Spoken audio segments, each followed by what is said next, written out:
Hi everyone, this is Marcus Simpson from Surgery Pro, here to share with you the latest in the InTone urinary incontinence digital script workflow. Thanks for sharing the time.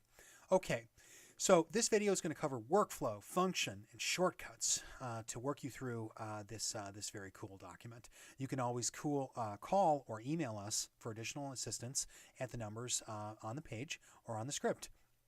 I want you to know that we have full control over everything in this document.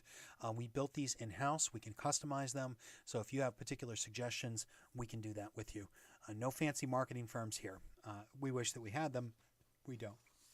Any corrections, adjustments you make or suggest, we'll also do our best to implement. So top level, this is a digital script that can be legally signed. Here's an electronic signature, and legally submit without you ever printing the document. It's pretty cool. It's designed to make your life easier and to speed your life. To speed your workflow. You'll need to download the current version of Adobe Reader 11.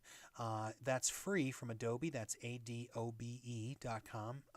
90% of everybody probably does have the Adobe Reader platform, but most of us are using an older version. You need the current version. It'll work, but it won't always work. It may print, it may not print. It's almost guaranteed to work 100% of the time if you have the current version of Adobe Reader. You can also be using a more advanced version like the professional version. But if you are using Foxit or other programs, try it first. And if you print out a white page and can't save it properly, know that just download Adobe Reader 11. You're good to go. Preview on the Mac will not work. So the default PDF editor on a Mac, you need to use Reader on the Mac. You can call us and we'll walk you through that. Same idea. To submit the file electronically, you'll need to have a HIPAA-compliant email. We can help you identify whether your email system is HIPAA-compliant. There are certain ways that you make email HIPAA-compliant, but there are certain systems like Gmail, Yahoo, and so forth that will never, ever be HIPAA-compliant. Our system is HIPAA-compliant, so emailing to this address is. And if you're originating the file on a HIPAA-compliant Microsoft Hosted Exchange platform, etc., then that's a secure connection and we're good to go. But give us a call if your question therein. So there's a few things. There's like a digital script component here that's a separate component. You can print it out if you want with the digital script, or you can have the digital script, digital signature rather, and then submit electronically. Now, ideally, you would do them both so that we can really, that's the optimal, but we may need to facilitate, work with you a little bit therein. So the form has 5 blocks. We've got a patient block, we've got a diagnosis, we've got qualification and treatment, we've got a CMN, we've got a provider block. And all of this flows logically. So if I want to flow through the document, I simply place my cursor in the first name box, and we're going to call this patient Mary Smith. I know, really super creative. And I can move through all of these fields, easily enable me to input information and so forth. My primary insurance, secondary insurance, list the spouse name and date of birth if the spouse is primary insurance holder. Email is great if that's acceptable to communicate with the patient. And note that all I'm doing is using the tab key. I'm just tabbing from one field to the next. These are the ICD-9s. Note that there's must be a primary ICD-9 of one of these 4 incontinence. So here's, let's call this patient having stress incontinence. I'm tabbing through. Perhaps there's a secondary incontinence herein. And now note that 90 days is pre-selected for this patient. I could have selected it as 180.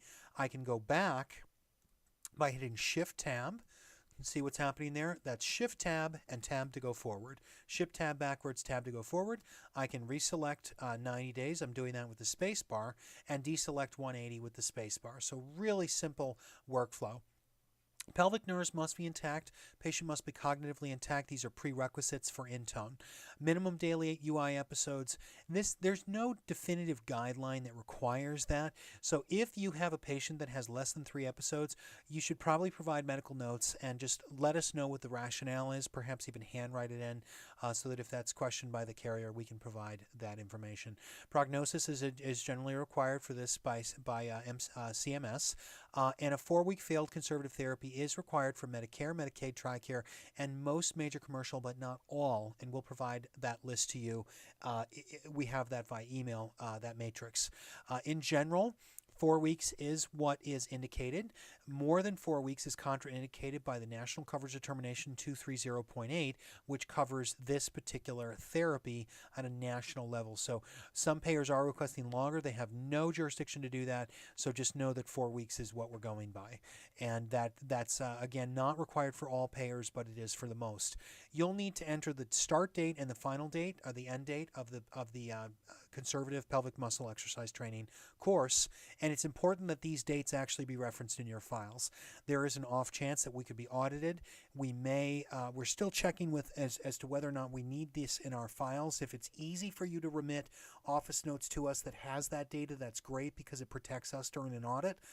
But it's really important that you have that notated in your files, that this is, for example, for Medicare, Medicaid, TRICARE patients, not so critical for Blue Cross, but absolutely critical for federal plans, that these dates actually are referenced in your office notes. Treatment goals, these are again components of the CMS patient. You'll note that these two are pre-selected, and I can deselect and reselect others. If I keep hitting tab here, you'll see that I'm moving down through the document.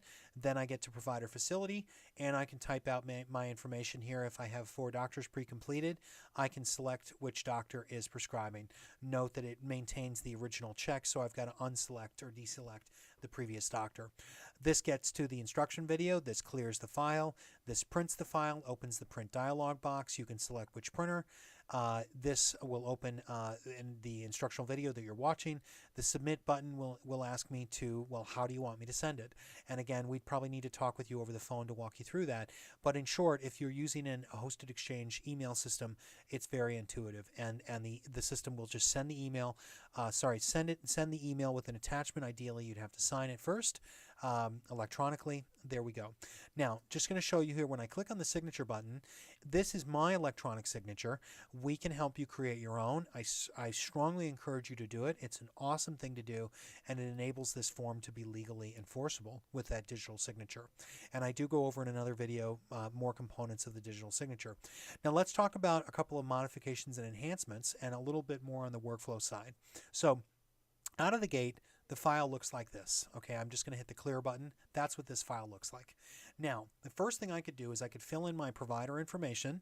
I fill in maybe 3 or 4 of my providers are my prescribing entities. Maybe I have one that's really 90%. I'll pre-check that box, okay, for maybe my APRN that is prescribing 80% of the time. Now, then what I'll do is I'll save that file. I'll either overwrite the original script or I'll save it as a new file, and I'm going to call that my template, or just know that it's my template. Now I open that template with my pre-completed provider information, and all I need to do is enter the patient information.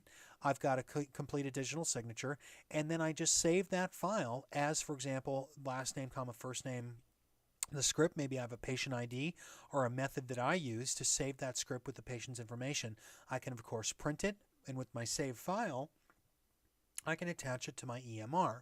Now, I can then submit the file if I have that configured electronically, but the bottom line is that as long as I save it as a new name, my original file with the provider information that I've already pre-completed has been non-changed or unchanged, non-overwritten. That's great, so I don't have to repeat this information. The other thing is you can let us know if you would like us to add the provider information here specific to your group.